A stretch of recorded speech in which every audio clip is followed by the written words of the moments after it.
la vache. Un masque sur le visage, de grands gestes dans le vide. Ah, ok. Ils ont l'air plongés dans un rêve.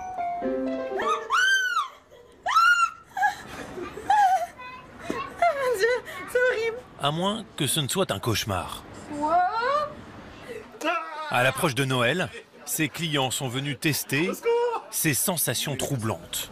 Sur les yeux, allez-y, passez-le. Des casques qui réalisent l'exploit de les emmener ailleurs, dans une autre réalité. Joséphine accepte de quitter quelques instants le monde réel Ah, bah, je suis la seule, hein. C'est courageuse.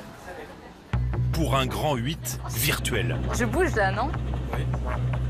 La grande différence avec un écran de télé ou de cinéma, Il y a même le soleil qu'on voit. c'est qu'elle peut tourner la tête et l'image suit instantanément son regard.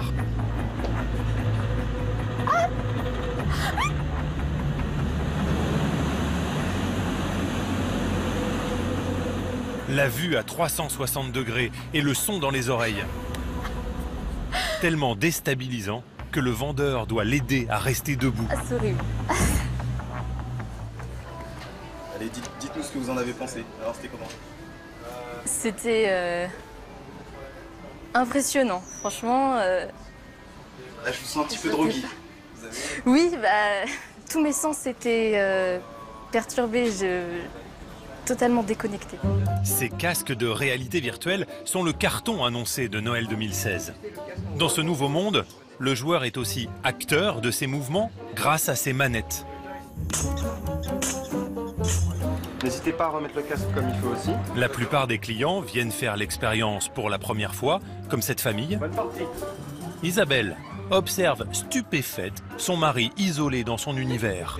Une forêt remplie de monstres à abattre. Mais c'est vrai que là, il est quand même un peu tout seul et nous, on le regarde. Alors, c'est rigolo aussi, mais ça, on va pas passer des heures à le regarder comme ça, quoi. C'est Un juste peu ça. excluant, quoi. Ouais. Est-ce que vous vous projetez à la maison avec un appareil comme ça? C'est un tel succès, ils trouvent ça tellement génial que je suis sûre que ça va prendre très vite. Mais de là à ce que on en ait un à la maison, je sais pas. Le casque le plus vendu est japonais, 400 €. Dans cette enseigne, 15 000 exemplaires vendus en un mois. Les autres coûtent de 700 Ça va? Reculez, s'il vous plaît. à 950 € pour le plus cher. Vous pouvez aussi trouver des modèles à moins de 100 €, mais ils fonctionnent avec un smartphone et les sensations sont moins fortes. La réalité virtuelle, un rêve né dans les années 90. Mais à l'époque, les images ne suivaient pas instantanément le regard et provoquaient maux de tête et nausées. Aujourd'hui, les nouveaux casques offrent une immersion plus vraie que nature, capable de tromper notre cerveau. Vous allez pouvoir croiser des extraterrestres et des dinosaures. Vous allez voler comme un oiseau au-dessus de Paris. Les grands éditeurs de jeux vidéo proposent des contenus toujours plus bluffants et inventent une nouvelle manière de jouer. Mais avec ces casques, vous allez aussi pouvoir voyager et réaliser des rêves inaccessibles. Mais alors, comment réalise-t-on une immersion en réalité virtuelle? Pierre a déjà conçu 15 films, souvent des reportages promotionnels pour de grandes entreprises de cosmétiques ou d'automobiles. Aujourd'hui, il veut tenter un tournage dans des conditions extrêmes, une séance virtuelle de haute voltige. Le but, là, pour le coup, c'est de faire découvrir à des gens qui n'ont pas les moyens de, tout simplement, de faire un vol, parce qu'ils n'ont pas les moyens de se payer un baptême de l'air ou qu'ils n'ont pas la possibilité physique d'en faire. Ils pourront découvrir ça dans des casques de réalité virtuelle en toute sécurité et avoir vraiment les sensations de faire des loopings, de faire des tours dans le ciel, quoi, ce qui est assez extraordinaire. Le problème, c'est que techniquement, ce n'est pas simple. Une seule caméra ne suffit pas. Pierre doit filmer à l'aide de cette boule. C'est de l'impression 3D. Là, on a le système avec 5 caméras qui sont horizontales et une caméra au-dessus et une caméra en dessous. Ça nous permet d'avoir des caméras qui filment tous les côtés de la scène et de la sphère. Et ce qui va se passer quand les gens vont vivre l'expérience dans un casque de réalité virtuelle, c'est que quand ils vont regarder face à eux, admettons que cette caméra-là soit la caméra de face, ils verront ce qui se passe ici. Quand ils vont regarder sur le côté, donc là, ils verront ce qui se passe sur cette caméra-là. S'ils regardent derrière, ils regarderont là-bas. Pour nous faire vivre les sensations de la haute voltige, Pierre place sa boule de caméra à l'intérieur même du cockpit, avec le maximum de précautions. Pas question que l'installation se décroche pendant le vol.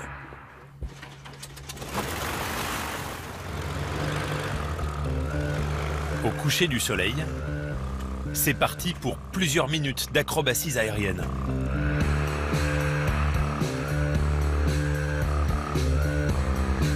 Looping, vrille, tonneau. Bientôt dans le casque, nous serons à la place du pilote, un peu comme sur cette image. La réalité virtuelle nous offre donc la possibilité de vivre des expériences inédites, mais pas seulement. Elle envahit désormais notre quotidien, par exemple pour nous guider dans nos achats.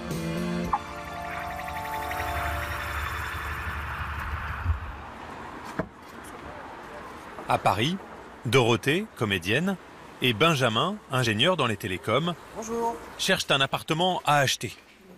Mais comme souvent, il manque de temps. On voudrait passer à 70 mètres carrés parce que là on est dans 50. En temps normal, l'agent immobilier aurait programmé des visites quelques jours plus tard. Mais là, il va pouvoir les téléporter sans attendre. Ah, oula! Ah oui. Ah, c'est génial! Oula. Ah merde! Ce que je vais faire, c'est que je vais vous accompagner à travers cette visite virtuelle. Benjamin et Dorothée peuvent ainsi se promener virtuellement dans l'appartement. Oui, alors je veux bien que vous vous leviez, mais il ne faut pas trop bouger. Ils s'arrêtent ainsi sur des détails qu'ils n'auraient pas pu voir sur de simples photos. Donc les chambres, oui, sont Les plafonds sont assez hauts, non? Vous avez une hauteur sous plafond qui est intéressante. Sans bouger de leur fauteuil, ils vont maintenant visiter un deuxième appartement. Je vais vous montrer un chantier. Il y a tout à refaire dedans. Ah ouais. Puis un troisième qui leur tape dans l'œil. Complètement. Ok, on prend. Je vous montre une autre prise de vue de l'entrée. Il est en rez-de-chaussée par contre. C'est en rez-de-chaussée. Ah, il y a une cave là. Ah, voilà. Parce que je vois, on peut... Ah, c'est chouette. Ah, c'est chouette ça. Visiter ces trois appartements dans différents quartiers leur aurait pris des heures. Là, il suffit de 30 minutes. Quoi? Mais... Pour vous, l'avantage de cette technologie, c'est que vous gagnez du temps. C'est que je gagne énormément de temps. Vraiment, et vous aussi. Ça rend les visites plus précises. On est vraiment sur du qualitatif. La visite en réel, pour moi, ce sera la seconde visite. On a déjà fait une première visite. Oui, Vous n'avez pas l'impression d'avoir vu des photos? Non, pas du tout. Mais vraiment pas. Ah, vraiment pas. Non, Donc les visites que vous allez faire ensuite, les vraies visites, quelque Oui. part, c'est une visite de confirmation. Oui. Le couple a ainsi écarté 2 logements et ne visitera finalement en vrai que son coup de cœur. Un gain de temps pour les clients et pour l'agence, un argument commercial auprès des propriétaires. Elle espère en effet que les appartements seront mieux mis en valeur et se vendront plus vite. Julien n'utilise pas une caméra, mais cet appareil qui photographie à 360 degrés. Donc toujours le même principe, on se cache pour pas apparaître sur les photographies. C'est exactement ce que va voir mon client lorsqu'il va visiter l'appartement virtuellement. Donc là, vous avez saboté votre photo là. Là, vous avez saboté clairement ma photo. Dans leur masque, les acheteurs potentiels pourront visiter chacune des pièces. Mais l'agent immobilier peut les guider virtuellement. C'est que l'acquéreur, si je prends une photo ici, avec cette vue-là, je sais que le premier truc qu'il va regarder, c'est dehors. Et donc déjà, là, je mets en avant l'un des points très forts de l'appartement. Donc vous allez essayer d'orienter son regard dans le casque. Exactement. Je vais orienter son regard. Parce que si je veux, je peux la prendre là, sauf qu'il va, le mur, un canapé... Ouais, mais il aura la même photo finalement, il sera en Oui. 360 degrés. Mais moi, je pars du principe que la première impression est souvent la bonne. C'est-à-dire que, parce que pour vendre un appartement, c'est pas compliqué. Les gens, quand ils veulent acheter, c'est 2-3 minutes.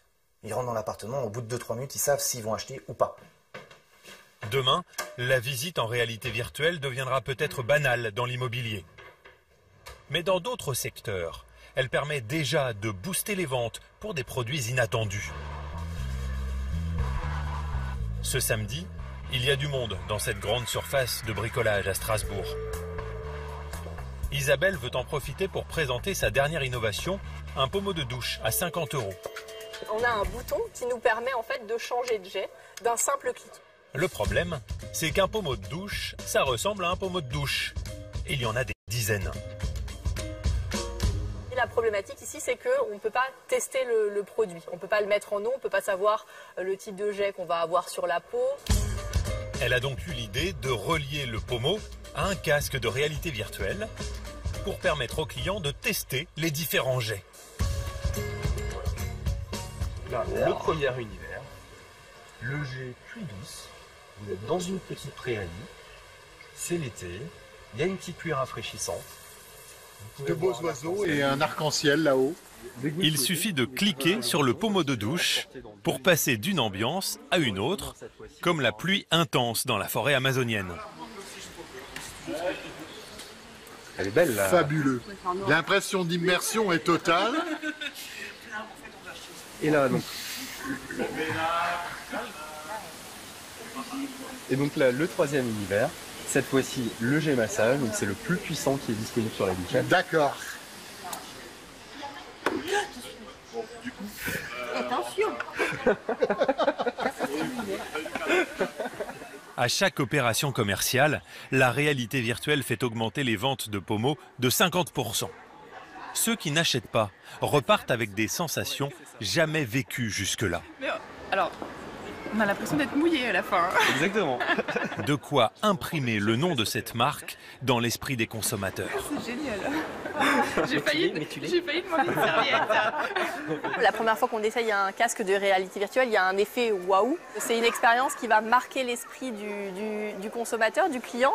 Et même si le jour de l'animation, il n'a pas spécifiquement un besoin de remplacer son équipement de douche, et ben, le jour où ce sera le cas, il aura plutôt tendance à se rappeler de la marque plus que si elle avait été présentée d'une manière plus classique. La puissance de la réalité virtuelle peut donc faire vendre efficacement. Mais plus étonnant encore, elle peut soigner, notamment les addictions et les phobies. À Marseille, il y a 2 ans, Catherine a été prise d'une peur irrationnelle. Du jour au lendemain, impossible pour elle de conduire sur autoroute. Elle décline alors les invitations et s'isole avec sa phobie. Pendant un certain moment, je me disais, vous savez, la peur d'être folle. À cette entrée d'autoroute, elle renonce alors régulièrement. C'était le repoint test avant, oui. Et là, c'est très facile parce que vous faites demi-tour, vous vous retrouvez tout de suite. Et vous arrivez d'arriver là et de faire demi-tour? Oui. Je veux dire, j'y arriverai pas, j'y vais pas, les nausées, le malaise physique, quoi. Mais depuis 15 jours, Catherine réussit de nouveau à entrer sur l'autoroute au prix d'une intense concentration et de quelques angoisses. Elle a surtout peur des camions et la voilà coincée derrière celui-ci. Non, je peux pas le doubler. Non, je peux pas le doubler. Je suis pas sûre de lui. Je vois qu'il respecte pas les distances de sécurité avec la voiture, il va déboîter. Je me fais un petit cinéma, mais voilà. Qu'est-ce qui vous fait peur là? La voiture blanche, le camion, bah tant pis, voilà. Et là, c'est pareil, Finalement, Catherine s'engage. Là, ça va, là, vous voyez. Là, je suis contente, j'ai passé un cap. Elle réussit ce qui lui semblait inenvisageable il y a quelques semaines. Là, je suis quand même en apnée, voyez-vous. Et ça, c'est énorme, c'est énorme. Cette légèreté de prendre la voiture, de conduire normalement, c'est incroyable, parce que c'est agréable. Bonjour. Vous allez bien? Oui, merci. Si elle domine sa phobie, c'est grâce à une thérapie basée sur la réalité virtuelle mise au point par le docteur Malbos, psychiatre à l'hôpital de Marseille. Il traite 60 patients de la France entière. On va utiliser en fait le fauteuil et le volant pour simuler donc la conduite sur autoroute. Dans son cabinet, il a installé un volant et des pédales. Est-ce que le volant est à la bonne place? Est-ce que les pédales sont à la bonne distance? Parfait. Sinon, je peux les mettre plus loin si vous voulez. Je vais vous aider à mettre le casque. On y va. Sa méthode, confronter progressivement Catherine à sa phobie. C'est déjà sa 9e séance. Vous voulez un trafic dense, léger? Vous voulez une météorologie, plutôt la pluie, plutôt le soleil? Alors, météo pluvieuse et trafic dense. Et trafic dense, donc un niveau difficile. Grâce au casque, le cerveau de Catherine intègre qu'il est capable de conduire sur autoroute. Le psychiatre adapte en virtuel une méthode ancienne, la thérapie d'exposition. Dans la thérapie traditionnelle, c'est on expose le patient à des objets réels. Donc une vraie araignée, un vrai avion, etc. Mais il y a deux problèmes. Un problème pratique à organiser, parce que le thérapeute peut rarement suivre en fait son patient. Ça prend trop de temps, c'est trop cher. Et en plus, la réalité est trop difficile pour les patients. C'est très difficile pour eux. Ils doivent se forcer, ils doivent s'angoisser. Ils se traumatisent inutilement. Donc la réalité virtuelle offre une certaine douceur, une certaine progression que n'offre pas la réalité. Le psychiatre obtient ainsi 85% de réussite avec différentes phobies, comme la peur du vide ou celle de l'avion. La réalité virtuelle peut donc soigner, mais elle peut aussi représenter un danger, en particulier pour les enfants. Retour dans cette grande surface où les clients peuvent tester les casques pour la première fois, comme Théophile, 8 ans, en pleine plongée sous-marine dans une cage à requins. Oh, il y a plein de petites méduses sous moi. Un banc de méduses. En théorie, il ne devrait pas porter ce casque, Oh, il y a un requin. dont l'utilisation est déconseillée par les fabricants aux enfants de moins de 12 ans. Parce qu'ils s'y croient tellement que c'est... qu'on ne sait pas ce que ça peut créer après comme réaction, quoi. Puissante, ensorcelante, la réalité virtuelle fait parfois peur aux parents. Alors, pour les rassurer, certains concepteurs ont décidé de se fixer des limites, une sorte de code éthique. En banlieue parisienne, à Saint-Ouen, cette start-up crée des jeux à destination des ados. Mais ici, pas question de faire n'importe quoi. Il va être plusieurs dans la même réalité virtuelle à se battre pour avoir le meilleur score. Yann, le fondateur, a tout de suite été conquis par la réalité virtuelle. Mais avec son équipe, il souhaite manier cette technologie avec précaution. Quelle douleur ça me fait provoquer. Quelqu'un qui n'a pas l'habitude, qui tire sur quelqu'un, la personne s'écroule et il y a du sang par exemple, voilà, ça peut être un traumatisme où la personne va avoir vécu l'expérience d'avoir tiré sur quelqu'un. Et elle l'a vécu vraiment, c'est une expérience. C'est quelque chose qui n'arrive pas sur des jeux vidéo classiques. Des jeux vidéo classiques, c'est à la rigueur on voit, mais on le voit pas tout de suite, on est limité par un écran, notre champ visuel va au-delà, donc quoi qu'il arrive, on sait qu'on n'est pas que dans ce monde-là. Là, on est immergé à 360 visuellement, de manière sonore, et en plus on peut toucher des choses. Donc à partir de là, on vit une expérience qui est vraie. Et vraiment, le but, c'est de mettre Ce qu'il veut éviter à tout prix, c'est ce jeu de tir ultra violent, théoriquement interdit aux moins de 16 ans. Des mares de sang, des cadavres. Le joueur devient un tueur en série à 360 degrés. Alors, l'équipe se fixe des règles strictes. Pas d'armes, pas de sang et une distance minimale entre le joueur et l'ennemi qui ne meurt jamais. La colonne derrière, l'idée des oreilles. Pour moi, dans l'idée, quand il va être touché, on va être vraiment dans la déception du laisser tomber les bras, pencher vers l'avant et avoir le petit côté. Il va disparaître ensuite. Au final, c'est comme du burlesque. C'est Buster Keaton quand il se prend une poutre sur la tête. Ah, je suis un peu déçu. L'important, c'est qu'on se dise qu'on l'a fait perdre, mais pas qu'on l'a abîmé ou pas qu'on l'a blessé. Reste à dessiner l'adversaire. Ce sera un robot. Un demi-cercle linéaire là. Il saura défier le joueur avec humour. Souligner aussi le côté rond vachement du truc. L'idée là, c'est d'avoir une petite surface qui serait une sorte d'écran sur lequel on pourrait faire apparaître tout ce qu'on veut. Même en caricaturant, le robot assez réaliste avec carrément des trucs genre comme ça. Exactement. En train de se moquer. Voilà, ça peut être rigolo.